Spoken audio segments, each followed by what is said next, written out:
តែប៉ុន្មានមាត់សងឲ្យអារម្មណ៍ខ្ញុំប្រែឈឺដែរទេរាប់គ្នាជាមិត្ត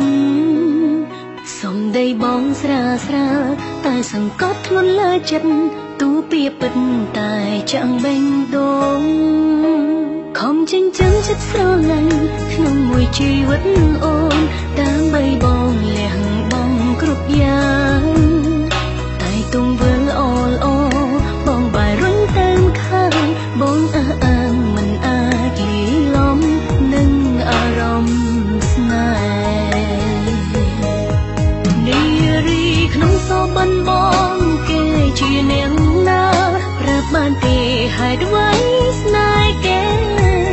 ខ្ញុំចង់រៀនតាមចង់ធ្វើជាគេជំនួសគេបានអត់ពេលខឹងក៏ដឹងខ្លួនថាមិនអាចទៅរួចតែមិនព្រមឈប់ប្រឹងតតែហត់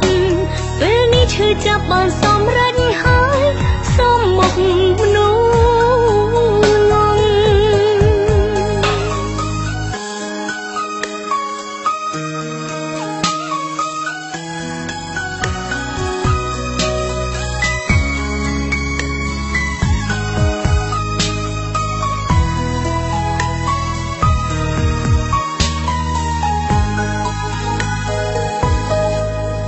ពាក្យតែប៉ុន្មានមាត់សងឲ្យអារម្មណ៍ខ្ញុំប្រែ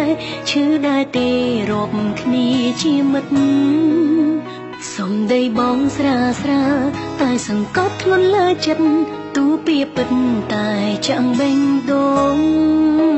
ខំចិញ្ចឹមចិត្តស្រឡាញ់ក្នុងមួយជីវិតអូនដើម្បីបងលះបង់គ្រប់យ៉ាង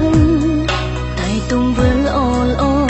បងបែររុញទៅខាងបងអះអាងមិនអាចលីឡំនឹងអារម្មណ៍ស្នេហ៍នារីក្នុងសបិនបងគេជាអ្នកណា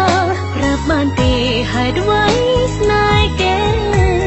ខ្ញុំចង់រៀនតាមចង់ធ្វើជាគេជំនួសគេបានអត់